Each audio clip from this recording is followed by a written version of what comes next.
film begins with John and Jane Smith attending couples counseling. When asked to rate their happiness, both confidently say they are an 8 out of 10. Despite their answers, the room is thick with unspoken hostility and passive-aggressive tension. They skillfully dodge any direct questions about their relationship, prompting the therapist to ask how they originally met. Their story flashes back 5 or 6 years earlier in Colombia, during a time when police were searching for a lone American traveler suspected of a crime. John was relaxing at a bar when he suddenly noticed Jane rushing inside, clearly being chased by law enforcement. Acting on instinct, he stepped in and claimed they were together, helping her avoid capture. After that encounter, the two spent the night together, bonding over drinks and an energetic evening of dancing. The next morning, Jane assumed it had been nothing more than a brief fling. However, John surprised her by returning with breakfast, signaling that he wanted more than just a one-night affair. They continued spending time together, eventually attending a local fair. There, John showed off impressive shooting skills at a game booth. Not wanting to be outdone, Jane demonstrated remarkable accuracy of her own, brushing it off as nothing more than beginner's luck. Beginner's luck. From that moment on, their connection intensified, and the two officially began dating. John later confides in his friend Eddie about Jane, explaining that she runs her own successful IT company and is extremely independent. Eddie worries that John is rushing into things, but John insists that he's genuinely in love. At the same time, Jane believes John is a highly successful construction contractor.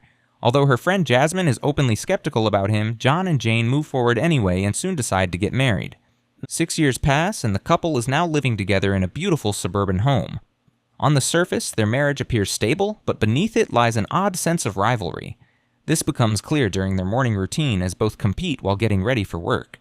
Later that evening, John arrives home and notices Jane glaring at him coldly. Before entering, he adjusts his wedding ring and discreetly checks a lipstick stain on his collar. Once inside, they greet each other with forced smiles, hiding their true thoughts. Each of them secretly demonstrates impressive abilities. John casually sinks a basketball shot without looking, while Jane balances skillfully on a chair, stopping only when John notices her. That night, Jane receives a mysterious phone call and quickly begins getting dressed. She claims there has been a server failure downtown and leaves the house. Shortly afterward, John also heads out. Jane arrives at a hotel where armed men escort her to a private room. A man steps out confidently, but Jane removes her coat to reveal a provocative outfit and coldly asks if he's ready. Moments later, she kills him without hesitation. Meanwhile, John stumbles into a bar and drunkenly wanders into a back room while looking for the restroom. Inside, a group of men is playing poker, and they initially try to chase him out.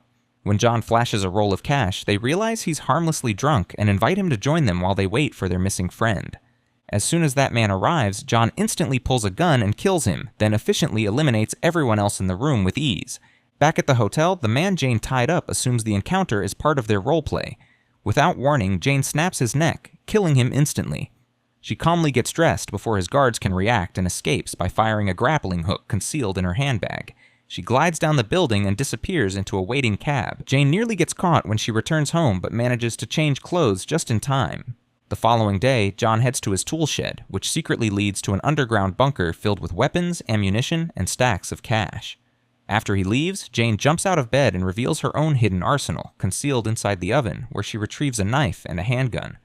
John arrives at his construction company, which is actually a front for a professional assassination agency run by Eddie's associate. He checks in with his employers and receives a new assignment: eliminate a dangerous prisoner known as the Tank, before he can be transferred to another facility. Meanwhile, Jane arrives at her downtown office, Yorjats, where an entire floor is devoted to her own contract-killing operation. She's informed that there's also a hit placed on the Tank, and her employer urges her to reach the target before rival assassins do. Jasmine briefs her on the mission details. Jane sets up surveillance equipment, motion sensors, and explosive traps along a desert route near the prison transport path. As she waits, a car suddenly races through the area blasting loud music, accidentally triggering one of her sensors and activating the mines. To her shock, the driver turns out to be John. He jumps out of the vehicle and pulls out a rocket launcher. Seeing this, Jane immediately grabs her rifle and shoots him. John recovers quickly, fires his launcher back toward her position, and the explosives detonate prematurely. Amid the chaos, the Tank manages to escape. John pulls the bullet from his protective vest, retrieves a burned laptop from the wreckage, and watches as the mysterious shooter rides away on a motorcycle.